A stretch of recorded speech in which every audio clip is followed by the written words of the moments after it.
In your Decision 2024 headlines, Vice President Kamala Harris getting voters here in Atlanta excited about the November election as she tries to drum up more support for her presidential run.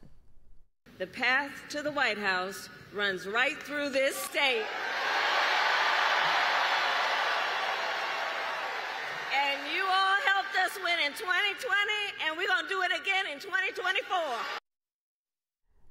Thousands were at that rally, one of the biggest since Harris announced she was running for president. Ariana joining us live this morning. So tell us, what's the response from voters? She wanted to get them hyped up. What do you think the vibes were coming out of that?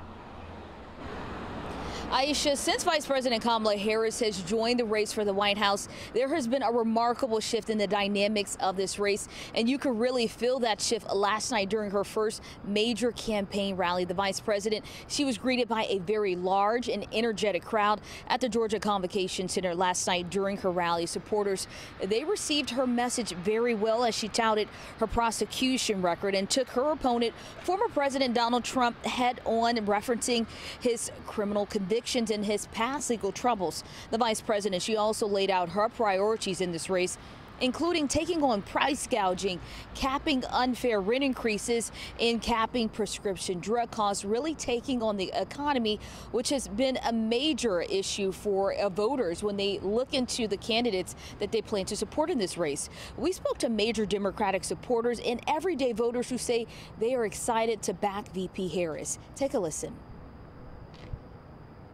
This momentum is electric. It's going to carry her to the finish line. We're going to have a victory because she's able to get Democrats for sure, but independents like this message about families, about reproductive rights, about taxes, and about our safety, and she's going to move the country forward. She looks like me and other brown people.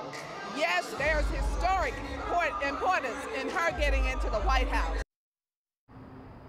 Now, Democratic Senators Raphael Warnock, Jon Ossoff, as well as Democratic Representative Nikema Walkers and gubernatorial candidate Stacey Abrams, they also joined her during that event, really warming up the crowd before Vice President Kamala Harris took the stage. Coming up in our next half hour, we'll have more from the Vice President's message to voters. Reporting live from Atlanta, I'm Ariana Manise for 11 Alive. Back to you.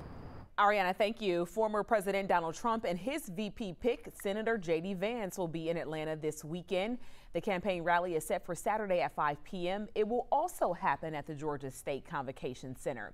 11 Alive is keeping you up to date with everything on the campaign trail. You can head to 11alive.com and click on the Politics tab.